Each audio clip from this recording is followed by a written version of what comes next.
Hello everybody, this is Raju Chaudhary. Welcome to my channel and my new vlogs. So সবাইকে ঈদ মুবারক এবং good evening. So দেশের সার্বিক পরিস্থিতি যেহেতু ভালো না, সো তাই চলে আসলাম এইবারের ঈদ কাটাতে আমার গ্রামের বাড়িতে।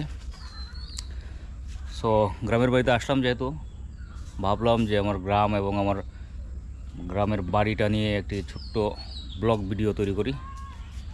সো চলুন তাহলে শুরু করা যাক। যদিও এটা একটা সময় জমিদার বাড়ি ছিল, সো এখন আর কোনো কিছুই রয়েছে না। তো এটা হচ্ছে আমাদের ঘর বাড়ি। আমি শুরু থেকেই শুরু করে দিচ্ছি। এটা হচ্ছে বাড়ির মিডিল পয়েন্ট, এই যে ডান পাশ আর এই যে হচ্ছে বাম পাশ। মানে এইখানেই ছিল আমাদের মেন ঘরটা, এখান থেকে পার্ট পার্ট হয়েছে। আর আপাতত এখন বাড়িতে কেউ নেই, সো বাড়ি এখন পুরোটাই শূন্য। আর এই দিক থেকে বলে যাই যে এটা হচ্ছে আমার এক কাকার ঘর। উনি আছে বর্তমানে আমেরিকা, উনি বাংলাদেশের লো ইয়ার ছিলেন। আর এটা হচ্ছে আমার আরেক কাকার ঘর, উনি হচ্ছে সুনামগঞ্জ সরকারি কলেজের লাইব্রেরিয়ান ছিলেন।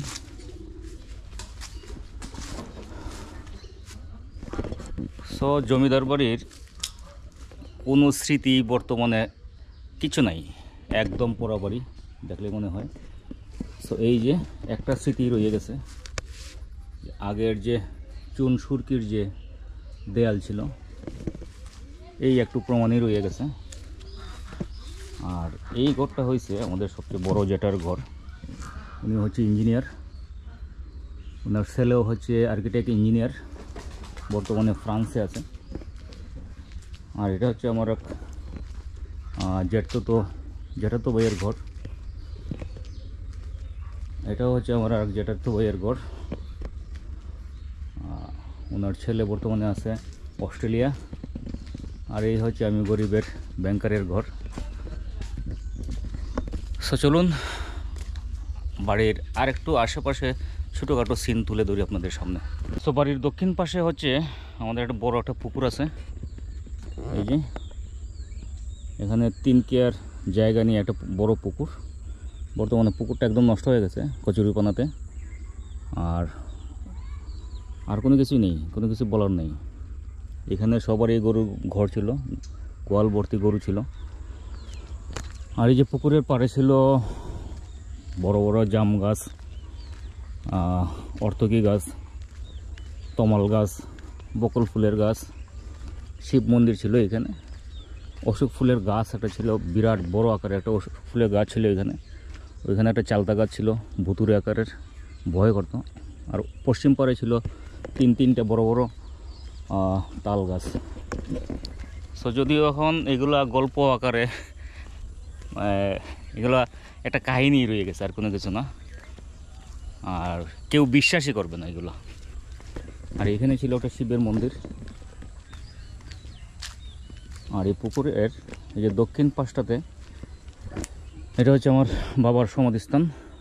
ওইদিকে জ্যাঠারা কাকারা যারা আছে আমাদের বাড়িতে, যারা দেহ ত্যাগ করছেন, সবাইরে পুকুরের দক্ষিণ পাশেই রাখা হয়। সো আমি আমার স্মৃতি আকারে বাবার এই জায়গাটাকে একটু ওয়াল করে রাখছিলাম। আর এই জায়গাটায় ছিল একটা শিবের মন্দির। আর এখানে এই যে শিবের মন্দির, সরি এই জায়গায় একটা মূর্তি শিলাটা রয়েছে এখনো। এই যে এখানে একটা মূর্তি শিলা আছে, মানে বট গাছে পুরা ঝাপটে রাখছে মূর্তি গাছটা, মূর্তি শিলাটা। স্মৃতি বলতে কোনো কিছু নাই আর। মানে জমিদার বাড়ি যেটা, এটা যে একটা চৌধুরী বাড়ি ছিল, মানে এটার স্মৃতি বলতে কোনো কিছুই এখন আর নেই। মানে এটা আমার এই ভিডিও দেখলে অথবা কারো কাছে গল্প করলে সবাই ভাববে যে এটা একটা মিথ্যা, একটা বানোয়াট একটা ভিডিও। সো যাই হোক, কে কী বলবে সেটা আমার দেখার বিষয় না। আমি ভাবছি যে যেহেতু ছুটিতে আসলাম, সো একটা ভিডিও আমি রেডি করি। আগের চেয়ে অনেক ডেভেলপড অবশ্য হয়েছে। আগে এখানে ধরনের রাস্তাঘাট ছিল না, এখন রাস্তাঘাট হয়েছে। আর এই যে আমার ডান পাশে যে জায়গা জমিগুলো ছিল, ম্যাক্সিমাম জায়গা জমিগুলোই আমাদের ছিল আগে, এখন অনেক কিছু বিক্রি হয়ে গেছে। আর এইটা হচ্ছে বাড়ির পূর্ব দিক। এই যে দেখেন, এখানে বড় বড় জাম গাছ ছিল, এখানে একটা, ওইখানে একটা। আর এই যে নদী ভাঙ্গন দিছে, এই যে দেখেন নদী ভাঙ্গন দিছে, এখানে একটা আঠি ছিল যেখানে আমাদের বাড়িতে কাজ টাজ করতো, তারা এইখানে ঘরবাড়ি বাধ্যে থাকতো। ওই যে নদী ভাঙ্গনটা দিছে, এটা কিন্তু আরও বাম দিকে ছিল। নদী ভাঙতে ভাঙতে ভাঙতে ভাঙতে একদম পুরো গ্রাম নিয়ে গেছে। আর এই পাশটাতে ছিল, এখানে একটা খাল ছিল ছোট, খালের পূর্ব পাশে আর একটা গ্রাম ছিল। গ্রাম বলতে 7-8 ঘর 10 ঘর থাকতো এখানে। এটা পুরোটাই নদী ভেঙে নিয়ে গেছে। আর ভাঙতে ভাঙতে এখন একদম আমার বাড়িতেই চলে আসছে। দেখেন এই যে নদীর পাড়, একদম আমাদের বাড়ি।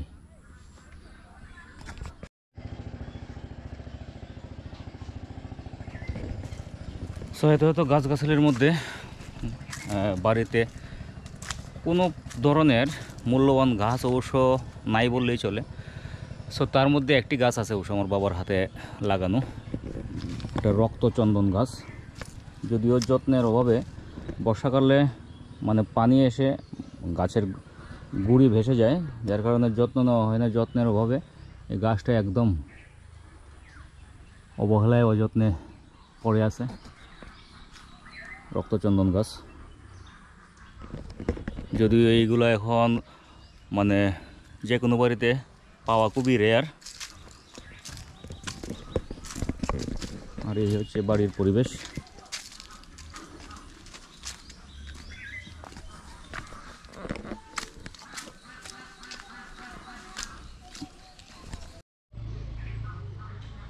এই হচ্ছে মেইন রাস্তা থেকে বাড়ির পরিবেশ, কিছু নয় আসলে।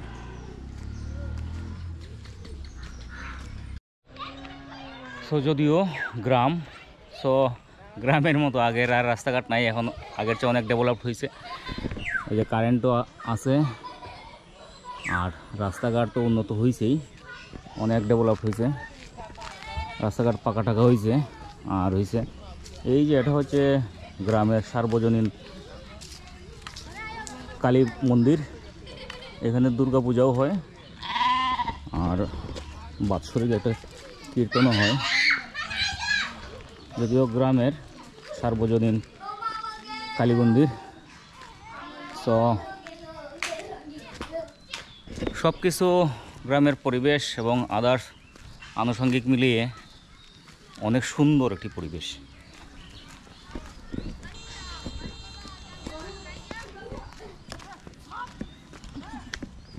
আর এই দিকটা হচ্ছে বৈশাখ মাসে আমরা খোলা বলা হয়, খোলা করতাম, মানে ধান কাটার পরে এখানে আনে তারপরে গরু দিয়ে মারাই দেওয়া হইতো।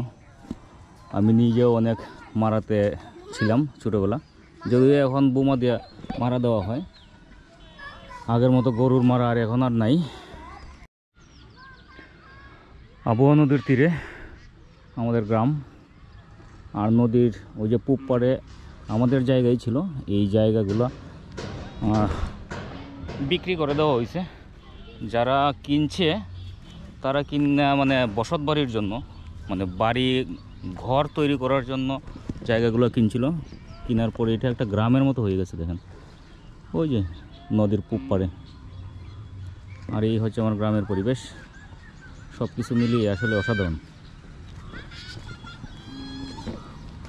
এই জায়গাটাও খোলা ছিল আমার এক কাকুর, সো বিরাট বড় একটা খোলা ছিল, অনেক সুন্দর। কিন্তু উনি কিছু গাছ লাগাই দিয়েছেন। লাগানোর পরেও যে এটা হয়েছে যে নদী ভাঙ্গন থেকে রোধ করার কোনো উপায় নাই। দেখেন খোলাটা আরও সামনে ছিল, ওই নৌকাটার কাছাকাছি ছিল একটা রাস্তা নদীর তীরে, কিন্তু খোলার প্রায় অর্ধেক নদী ভাঙ্গনে চলে আসছে। আর ওই যে সামনে যেটা ঝুপঝাড় একটা বাড়ি দেখা যাচ্ছে, এই বাড়িটা ছিল একমাত্র রাইস মিল, যেটা এটা ছিল আমার বাবার একটা রাইস মিল, যেখানে ধান এবং গম ভাঙানো হইতো, যদিও বাড়িটা বিক্রি করে দেওয়া হয়েছে। পুরানো গাছ গাছালিগুলো রয়েছে, আমার কাকার কাছেই বিক্রি করে দেওয়া হয়েছে। এই যে দেখেন,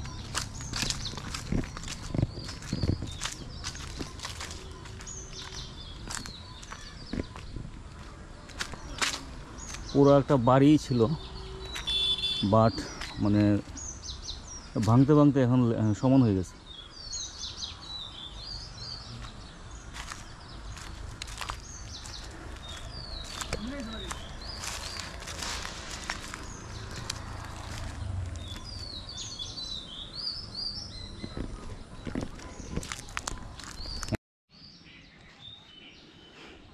এই যে নদী ভাঙতে ভাঙতে প্রায় নদীটাই ডাবল হয়ে গেছে। দেখেন, খোলার অর্ধেকে চলে গেছে নদীটা ভাঙতে ভাঙতে।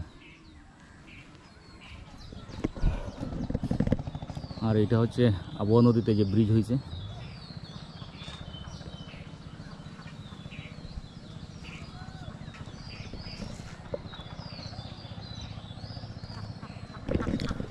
সো নদী ভাঙ্গন হয়েছে এমন একটা জিনিস, নদী ভাঙ্গনটা হয়েছে নদীর এটা প্রবাদেও আছে, নদীর এক পার ভাঙে আর এক পার গড়ে। সেম হচ্ছে নদীর পশ্চিম পাড়টা ভাঙতেছে, আর ওই যে পূব পাড়টা মানে বরাট হচ্ছে। ওইটা কি বলা যায়, মানে পূব পাড়টা ভরে ভরে দেখেন নদীর প্রায় অর্ধেক চলে আসছে পলি পরে, এগুলো হচ্ছে পলি পরে। আর এগুলো ভাঙতে ভাঙতে চলে যাচ্ছে একদম পশ্চিমে আমাদের বাড়ি পর্যন্ত।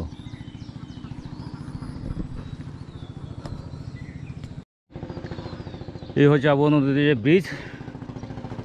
আর এটা হচ্ছে ওই যে বললাম যে আমার বাবার রাইস মিল, এটা এইখান পর্যন্ত ছিল, আরও নিচে ছিল রাস্তা। আর এই বাড়িটা অনেক উঁচু ছিল, পাথর দিয়ে বাঁধানো ছিল। তো পাথর দিয়ে বাঁধানো মানে নদী অথবা বন্যার পানি যেন বাড়িটা না ভেঙে যায়, পাথর দিয়ে বাঁধানো ছিল।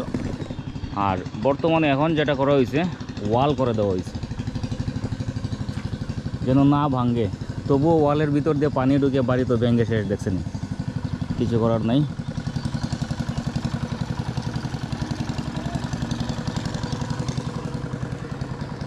এটা হচ্ছে তমাল গাছ, এখানে অষ্টমীর মেলা বসতো আগে, আমি নিজেও মেলায় অনেক আসছি, কিন্তু এখন কিন্তু কোনো কিছুই নাই। দেখেন শুধু ভাঙ্গা চুটা ছাড়া, মানে দেখে মনে হচ্ছে যে শুধু গল্পই করে যাচ্ছি।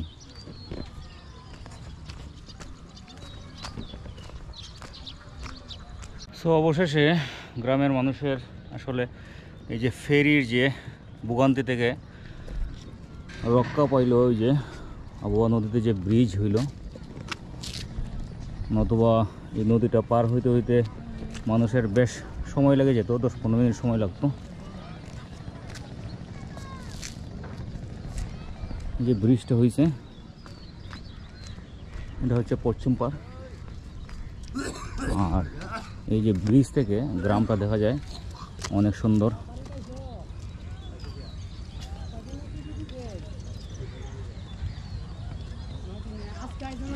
সো এভরিবডি, গ্রামের যে দৃশ্য আসলে বলার বাইরে। ওই যে দেখা যাচ্ছে সূর্য, আর মানে এটা ভাষায় প্রকাশ করার মতো না, সুন্দর একটা পরিবেশ।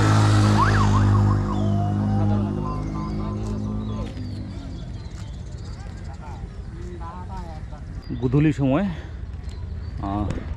সূর্য এখন অস্ত যাবে সময়। আর এই হচ্ছে আমাদের এলাকার যে বাজারটা, বাজারটা পড়ছে সড়কের উত্তর সাইডে।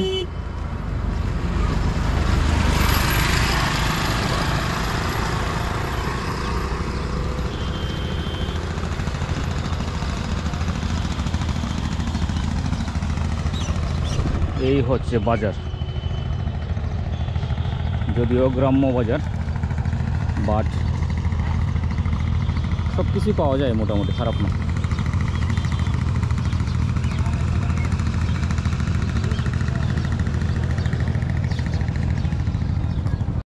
আর এই হচ্ছে হাই স্কুল মাঠ, আমাদের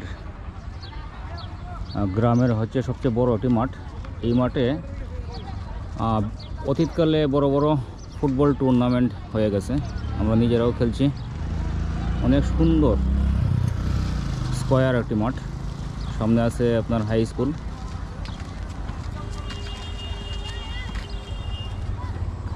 বাম পাশে আছে প্রাইমারি বিদ্যালয় এবং ইউনিয়ন পরিষদ, ফতেপুর নোয়াগাঁও সরকারি প্রাথমিক বিদ্যালয়। এই ভবনটি নতুন হয়েছে। সো শিক্ষা জীবনের এটাকে আতুরঘর বলা হয়। শিক্ষা জীবন শুরু আমার যেখান থেকে, এটা হচ্ছে এই যে ফতেপুর নোয়াগাঁও সরকারি প্রাথমিক বিদ্যালয়। যদিও এখানে পুরান বিল্ডিং ছিল, এখানে পুরান বিল্ডিং কোনো কিছুই নাই, আর সব কিছু ভেঙে শেষ। পরিবেশটা আগে অনেক সুন্দর ছিল, বাট এখন এটা নতুন বিল্ডিং করা হয়েছে, সুন্দর হয়েছে আগের চেয়ে। আর এটা হচ্ছে ফতেপুর ইউনিয়ন পরিষদের কার্যালয়, আগের চেয়ে অনেক আপডেট হয়েছে। আগে এই জায়গাটা পুকুর ছিল, পানিতে বড় ছিল, জায়গাটা ভরাট করা হয়েছে। আগের চেয়ে অনেক উন্নত হয়েছে, দেখতেও ভালো লাগছে। যদিও এই ইউনিয়ন পরিষদটা আমার দাদাদের দানকৃত। ওই যে বললাম এটা জমিদার বাড়ি ছিল, বাট এখন দেখলে মনে হয় না এটা জমিদার বাড়ি বা চৌধুরী বাড়ি। সো আমার দাদাদের দান করা ছিল এটা। প্রমাণস্বরূপ এখানে রেখা হয়েছে ভূমিদাতা স্বর্গীয় দেবেন্দ্র কুমার চৌধুরী এবং যোগেশচন্দ্র চৌধুরী, এবং আমাদের গ্রামের আরেকজন আছেন, উনি হচ্ছেন চিন্তাহরণ রায়। তিনজনের দানেই আমাদের এই ইউনিয়ন পরিষদ হয়েছিল, নাইলে হয়তো আমরা হতবাগাই থাকতাম। ইউনিয়ন পরিষদটা আমাদের এখানে থাকতো না, চলে যেত অন্য কোথাও। অনেক সুন্দর পরিবেশটা, যদিও আর কার্যক্রম স্থগিত আছে, না হলে আরও ভালো লাগতো।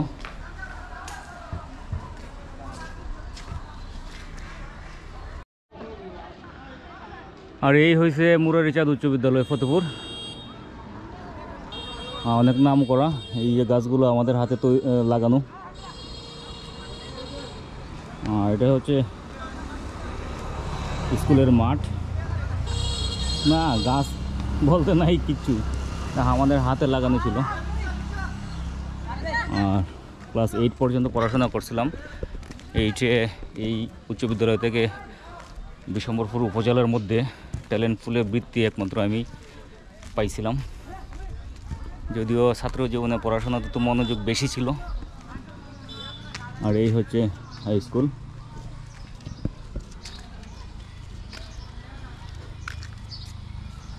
পুরানো ভবন, এই ভবনটা অবশ্য আমরা পাইছিলাম। আর ওই যে ডান পাশের ভবনটা মেবি নতুন হয়েছে। ভিতরে ঢুকে যাবনি, ওই আমার বন্ধু অশেষ, অনেক বছর পরে না। চলো ভিতরে ঢুকে দেখি, দোকানে যাই। তো এই হয়েছে স্কুলের ভিতরের পরিবেশ।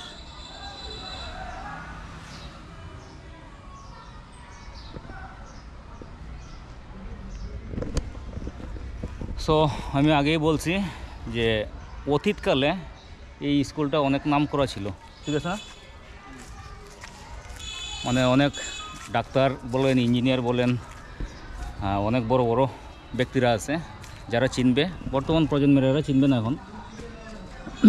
আর এই বিল্ডিংটা নতুন হয়েছে, অনেক সুন্দর পরিবেশ।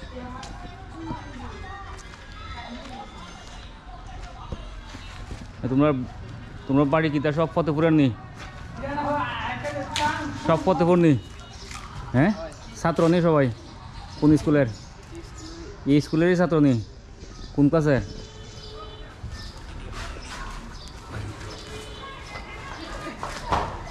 যাইও না, থাকো, যাইও না, যাওয়া লাগতো না, থাকো। আসলে গ্রামের বাড়ি, আর গ্রামের পরিবেশ কিছু করার নাই, তারা কেন বয়ে বয়ে সময় কাটাইতেছে। কাটাও, থাকো, সমস্যা নেই। ঠিক না অশেষ? হ্যাঁ তোর কোনো স্মৃতি মনে আছে নি? হাই স্কুলে আমি হাই স্কুলে আছি, হাই স্কুলে আচ্ছা আচ্ছা আচ্ছা। এখানে তো অনেক স্মৃতি জড়িত আছে আমাদের, এখানে পিটি করাই তো এই জায়গাটার মধ্যে জানি, এই জায়গাটার মধ্যে মাঝে মধ্যে মিন্টু স্যারের মানে বেতের বাড়ি ফুটকিট এই তাপস দ্বারা তাপস এর আচ্ছা তোর মনে আছে না এই জায়গাটা যে আমরা কেটা জানি ল্যাংরার ইয়ে যে ছুটাইতাম, এখানে একটা মজা আছে না। আর ওখানের সময়ে খোলাফান্তের শরীরে হাত দেওয়া যায় না। আর আমরা কি পরিমাণের ইয়ে খাইছি, কি মায়ের খাইছি। মনে আছে আমাদের মৌলভী স্যারের কথা মনে আছে, সুদীন্দ্র স্যারের কথা মনে আছে, নাম ধরেই কই, চঞ্চল স্যারের কথা মনে আছে। আর নিখিল স্যার তো একদম বস আছেন ইংলিশের, আমার মনে আছে। মানে এইটা স্কলারশিপ পাওয়ার মেইন দুইজন নায়ক ছিলেন, ঠিক না? মানে আমার কাছে দুজন মেইন নায়ক ছিলেন। উনি হচ্ছে একজন হচ্ছে নিখিল স্যার, বর্তমানে উনি আছেন জুবিলি উচ্চ বিদ্যালয়ে। আর একজন আছেন গণিতের জন্য বস আছেন ধীরেন্দ্র স্যার। জানি না ধীরেন্দ্র স্যার কই আছেন। প্রাথমিক বিদ্যালয়ে আছেন বাটিপাড়া না কোন বাটিপাড়া। যাই হোক মানে আমরা সুদীন্দ্র স্যার আসলেন গণিতের জন্য। হয় সুদীন্দ্র স্যার তো এখন রিটায়ার্ড হয়, স্যারও আসলাম। মানে প্রত্যেকটা স্যারই আছেন এটা মানে বারুদের মতো, আগুনের বন্ধার মতো। তার বাড়ি মানে ফিটা এখন পর্যন্ত মনে আছে, এবং তারা এখন পর্যন্ত দেখলে আমরা শ্রদ্ধার চৌকেই দেখি। কিন্তু বর্তমান প্রজন্ম কি আসলে এইভাবে দেখে?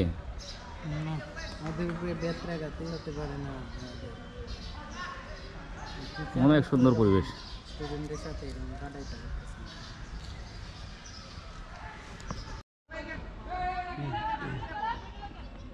এনে খেলার কোনো স্মৃতি আছে নি? কষা নেই স্কুলের আছে, মনে আছে নি? তে আমরা আগে খেলা হইতো না, খাটাধারে বেড়া আছে না, খাটাধারে বেড়া আছেন। এরপর এখানে যে কিতার গাছ লাগাইনি আছেন, হ্যাঁ অনেক সুন্দর আছেন। এই জায়গাটা একটু ঢাল আছেন, একটা স্টেডিয়াম একটা ভাব আছে। এই দিকে হচ্ছে সড়কের একটা ঢাল আছেন, এখানে একটা ঢাল আছেন। এই জায়গাটি সুন্দর লাগতো। স্কুলে আর বাজারে খেলা হইতো নানি, 9-10 আর অল স্কুল খেলা হয়েছে।